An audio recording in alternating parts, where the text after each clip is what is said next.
O universo não é obra do acaso. O universo é projeto de um Deus tremendo, poderoso, incomparável, absoluto. E aí a gente chega à seguinte conclusão: se Deus fez todas as coisas, e se Deus é verdadeiro e real, então a Bíblia é a palavra de Deus. E se ela é a palavra de Deus, ela tem que ser a verdade. Então, todas as verdades científicas escritas nesse livro têm que ser comprovadas. Senão é mentira. Vamos ver algumas? Você sabe que ciência, verdades de hoje, amanhã são mentiras, porque são descobertas novas coisas. Todas as verdades científicas da Bíblia, que tem 4.000, 5.000, 3.000, 2.000 anos, nenhuma delas até hoje foi jogada por terra. Sabe por quê? Porque quem criou todas as coisas, criou as leis. Vamos ver uma verdade científica da Bíblia? Uma. Em Gênesis capítulo 1 diz assim, que no primeiro dia Deus fez a luz. No quarto dia Deus fez o sol. Até há pouco tempo se acreditava que a luz era produto de astros.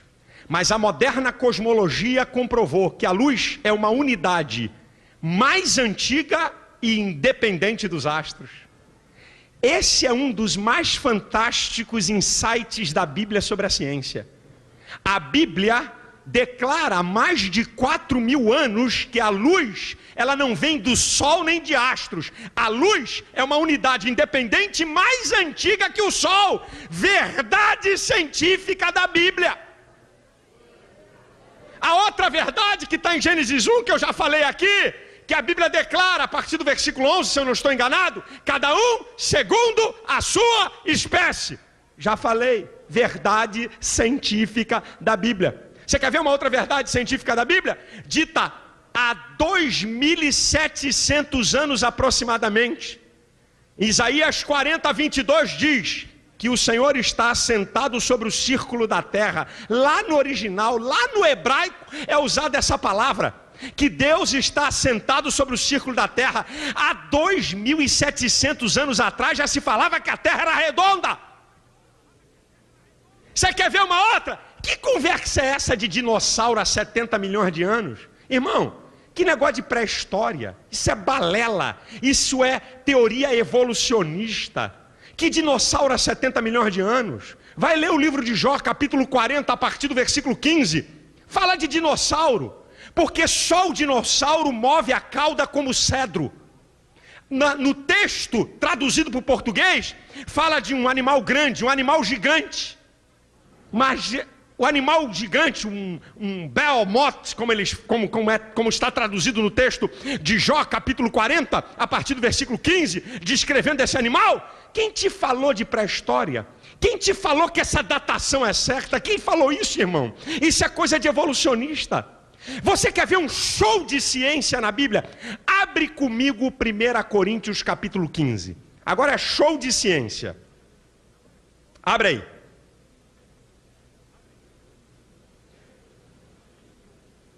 1 Coríntios capítulo 15. Abre aí, por favor. Versículo 38. Botânica. Mas Deus dá-lhe o corpo como quer. Cada semente o seu próprio corpo. Uma afirmativa científica da Bíblia na área de botânica, comprovada pela ciência. Agora olha só, olha o show de zoologia e genética no 39. Nem toda carne é uma mesma carne, mas uma é a carne dos homens, outra a carne dos animais, outra a dos peixes e outra a das aves. O que o código genético mostra, cada um segundo a sua espécie. Show de zoologia e de genética. Você quer ver agora? É show de astronomia, o 40 e 41. E há corpos celestes e corpos terrestres, mas um é a glória dos celestes e outra dos terrestres. Agora olha aqui o que ele vai dizer. Uma é a glória do sol, outra a glória da lua e outra a glória das estrelas. Agora, meu irmão, essa afirmativa aqui na linguagem aqui do pessoal que gosta de futebol, é show de bola. Porque uma estrela difere em glória de outra estrela. Bem, há 2000 anos atrás, você dizer uma é a glória do sol e outra é a glória da lua, não precisa de instrumentos para dizer isso. Você vê o tamanho e a força da luz do sol, o tamanho e a força da luz que a lua traz, e você chega à conclusão que a glória do sol é maior do que a da lua, a olho nu. Mas essa afirmativa aqui, que cada estrela possui uma glória própria, e quando você olha para o céu, você só vê um monte de pontinho azul igual? Esta afirmativa científica é comprovada pela astronomia. Cada estrela, os bilhões e bilhões de estrelas no espaço sideral, cada uma tem uma glória própria, meu irmão. Isso aqui é show de ciência na Bíblia. Como é que Paulo, há 2000 anos atrás, podia escrever uma coisa dessa sem instrumentos, de telescópios e de equipamentos para poder comprovar isso? É porque o Deus que criou todas as coisas revelou, porque foi Ele que fez as estrelas. Você quer ver? Hoje está na moda, o cara chega a falar com boca grande. Física quântica. A física quântica. Na Bíblia tem física quântica, rapaz. Novidade dos últimos 20 anos, que já tem 2000 anos. Hebreus 11:3. Hebreus 11:3. Que eu quero deixar como texto básico dessa mensagem. Hebreus capítulo 11, versículo 3. O que diz Hebreus 11:3? Diz lá: pela fé entendemos que os mundos pela palavra de Deus foram criados. Agora a física quântica. Olha o que diz: de maneira que aquilo que se vê não foi feito do que é aparente. Quando você vê uma rocha, a rocha não é feita daquilo que você está vendo. Existem bilhões de ligações atômicas para chegar naquela rocha que você está vendo. Física quântica na Bíblia, meu irmãozinho. Aquilo que se vê não foi feito do que é aparente. O mundo subatômico, a Bíblia já falava nele. E o mundo invisível, que só aproximadamente de 60 anos para cá, com o advento do microscópio eletrônico, se descobriu o mundo invisível. Há quase 2000 anos a Bíblia fala nele. Paulo diz em Colossenses capítulo 1, versículo 16: porque nele foram criadas todas as coisas que há nos céus e na terra, visíveis e invisíveis. Está lá escrito. Há quase 2000 anos já se falava do mundo invisível, porque o Deus que criou o mundo invisível já sabia de todas as coisas e registrou na sua palavra.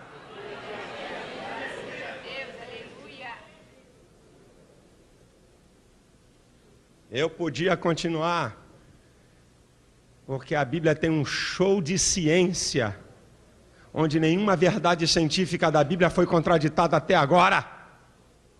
E nunca vai ser, porque esse aqui é o manual do fabricante, esse aqui é o manual daquele que fez o homem e fez todas as coisas. Sabe, irmãos,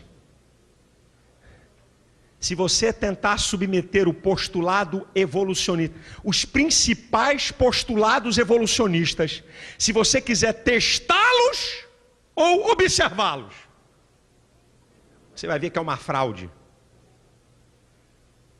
É impossível se testar e observar os principais postulados evolucionistas. Olha só o que eles dizem: formas de vida inicial de organismos desconhecidos, através de produtos químicos desconhecidos, numa atmosfera de composição desconhecida, sob condições desconhecidas, que cresceram numa escala evolutiva desconhecida, por processos desconhecidos, com evidências desconhecidas. A biociência prova que é impossível haver evolução as geociências provam que nunca houve evolução no passado, e toda a verdade científica baseada em leis físicas dizem que é impossível haver evolução.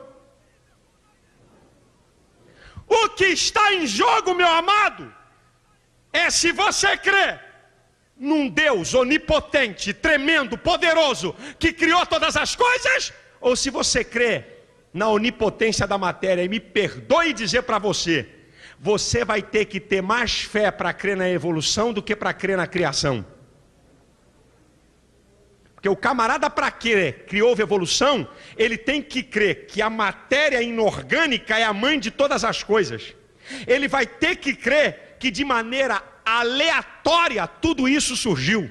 Vai ter que ter mais fé na evolução, para você crer, do que ter fé que um ser superior, tremendo, poderoso pelo seu poder, criou todas essas coisas debaixo de leis e de regras.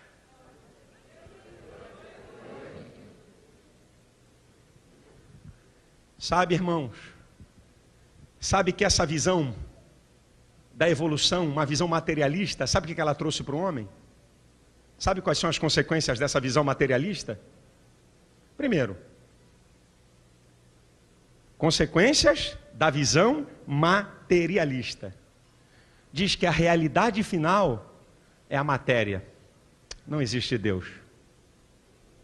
O universo é obra do acaso. O homem é produto do tempo impessoal. Mais matéria, mais acaso. Não tem valores nem dignidade eterna. Moralidade?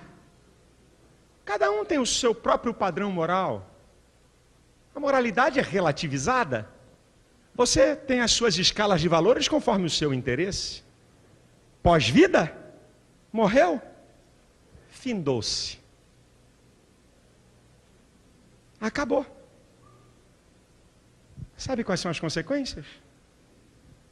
Imoralidade, maldade, vazio existencial, crise existencial, doenças psicológicas. Toda essa maldade que está no planeta Terra é porque tirou Deus do homem. Tirou os limites de Deus, o homem se torna insaciável.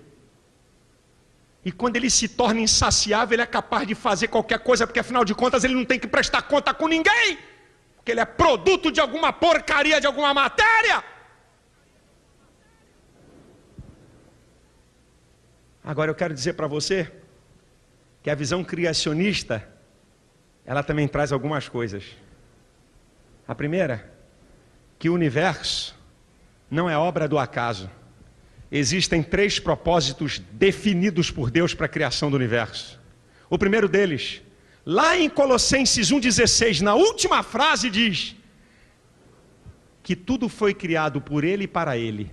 O universo foi criado para que Deus seja glorificado. O segundo propósito da criação do universo, o universo foi criado, como diz Paulo em Romanos capítulo 1, versículo 20, para que os homens fiquem inexcusáveis. O universo é uma prova da existência de Deus. Ninguém vai ter desculpa diante de Deus dizer: Deus, eu não pude ver nada a teu respeito. Deus, tu tinha que ter se manifestado. A Bíblia diz que o universo, a natureza, é uma prova da existência de Deus. Deus deixou tudo isso para dizer para nós: olha aí, ó, eu existo, meu chapa. Olha para o mundo, olha para você, olha para o universo, para que os homens fiquem inexcusáveis. E sabe qual é o propósito do universo? Abençoar o homem. Se você pegar Gênesis capítulo 1, do versículo 14 ao 18, você vai ver que as estrelas, que os luminares foram todos criados em favor do homem. E deixa eu abrir um parênteses aqui, que extraterrestre patavina nenhuma. Que crente acreditando em ET, conversa fiada é essa? Que vida em outros planetas, que babuzeira é essa? Porque se tem vida em outro planeta, a Bíblia é um livro de segunda classe e você é uma criatura de segunda classe, porque tem coisa mais perfeita. Sabe o que está vinculado? Extraterrestre, OVNIs, com demoniologia. Satanás, que se transfigura em anjo de luz, ele pode adquirir a forma que ele quer para enganar as pessoas. Deus fez tudo isso para abençoar você, e as leis físicas dizem isso.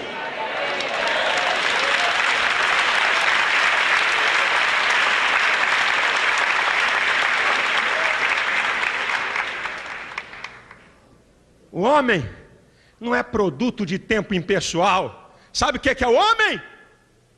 A imagem de Deus primeiro. Deus é pessoa, é o que está lá no original, Elohim. Elohim, façamos a nossa imagem e semelhança. Elohim, substantivo plural, que indica pluralidade de pessoas. Deus, pessoa, fez seres pessoais. E o que significa ser pessoa? É ter inteligência, vontade própria e sentimentos. Você não é obra do acaso. Você é a semelhança de Deus. Você é a coroa da criação de Deus. E sabe por que você foi feito? Tirando de Isaías 61:3, lá da última parte desse versículo, diz que nós somos árvores de justiça, plantação do Senhor, para louvor da sua glória. Você foi feito para Deus ser exaltado e ser glorificado, meu irmão.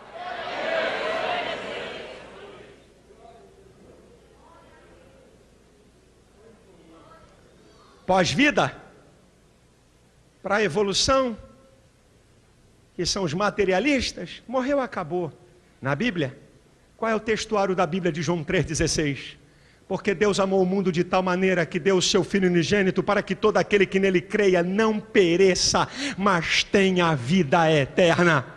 Apocalipse capítulo 21 está descrevendo o dia da eternidade, o começo do dia da eternidade. E eu vi um novo céu e uma nova terra, porque já as primeiras coisas se passaram. Ele vai limpar dos nossos olhos toda lágrima. Lá não haverá dor, lá não haverá pranto, lá não haverá morte. Nós não fomos feitos para acabar. Você foi feito para viver eternamente, e eternamente ao lado de Deus.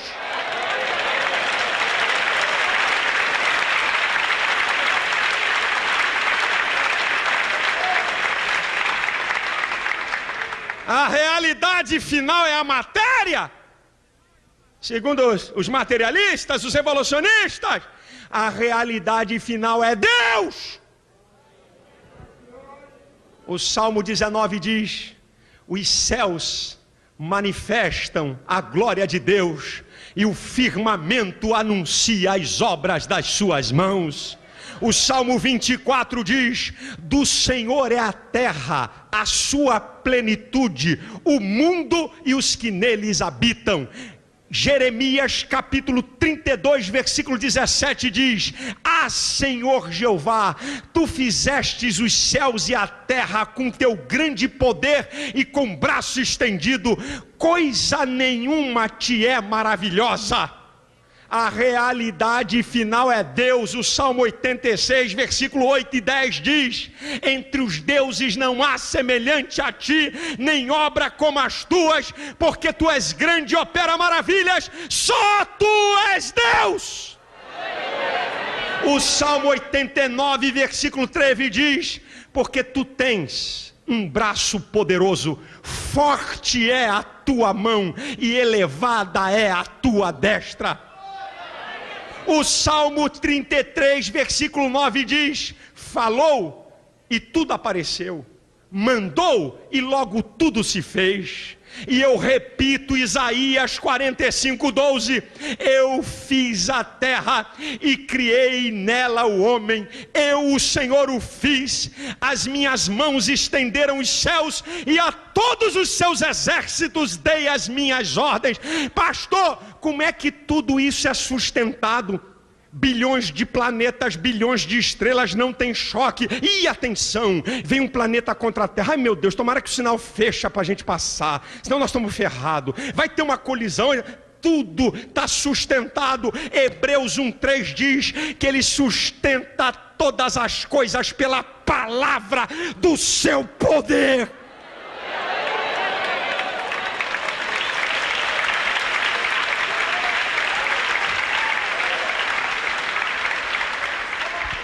A teoria da evolução sempre vai ser teoria e é o maior engodo científico da história. Não existe nada que possa concordar as leis científicas com a teoria da evolução e vai ser sempre teoria. Sabe por quê? Porque existe um Deus tremendo, poderoso, maravilhoso e incomparável. E sabe qual é a consequência para aqueles que acreditam em Deus? Primeiro, é que há um reencontro da criatura com o Criador. Segundo lugar, é que o ser humano passa a ter alegria, prazer de viver e esperança. Terceiro lugar, o ser humano que crê que Deus fez todas as coisas e que ele é criatura de Deus, ele tem autoestima. Ele sabe de onde veio, sabe quem é e sabe para onde vai. E o conhecimento da criação, sabe o que traz? Libertação. E conhecereis a verdade, e a verdade vos libertará. Vai libertar da crendice, vai libertar do materialismo, vai libertar desse existencialismo, dessa deidade do homem. O homem pensa que é Deus, mas qualquer probleminha ele entra em crise. O homem pensa que é Deus, mas dá tiro na cabeça quando não encontra a saída para o problema. O homem pensa que é Deus, mas se depara com pequenos problemas que neutralizam toda a sua vida. Eu quero dizer para você que existe um Deus tremendo e poderoso que está interessado na tua vida e que quer fazer você ser uma pessoa feliz.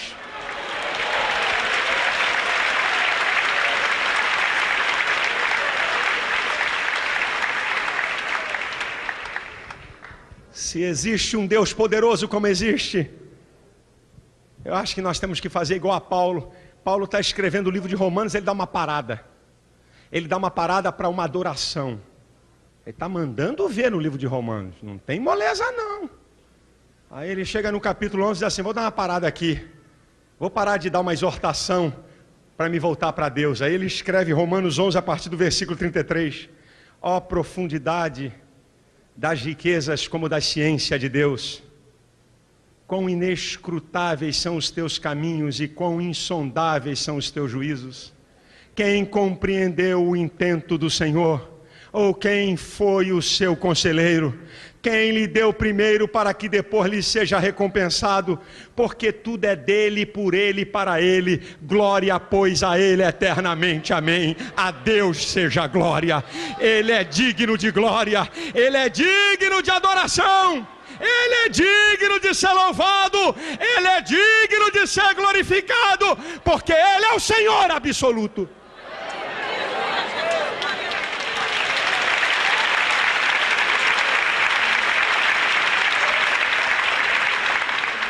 Sabe, querido, quando você reconhece um Deus soberano, o conceito de moralidade não é mais relativo, ele é absoluto. Ele está submetido ao caráter imutável de Deus. Eu cansei de estudar na universidade, de ver professor falar que o ser humano sem limites se torna insaciável. Com Deus, Deus dá limites, diz assim, olha aqui meu chapa, você vai ter que prestar conta comigo. Não pensa que você é o dono da cocada não. Não pensa que você é o dono da verdade não. Existe uma moral absoluta que disciplina, que dá limite ao homem. É isso que Deus traz. É por isso que essa sociedade caminha para a miséria e para o caos, que tiraram Deus. Mas nós estamos aqui nessa manhã dizendo, a glória é tua, Senhor. Tu és digno de honra, porque tu és real, tu és vivo, tu habita em mim, tu mora no meu coração. Tu és um Deus grande, tremendo, incomparável, maravilhoso. Não há Deus tão grande como tu.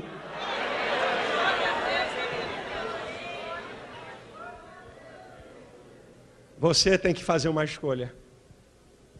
Ou você crê na evolução, vive uma vida materialista, que vai levar você a um vazio? Ou você crê na criação, que está sustentada por todas as evidências da natureza, de que existe um Deus acima de tudo e de todos, absoluto, que você vai ter que prestar conta com Ele, e que ama você, e que quer cuidar de você? A Deus seja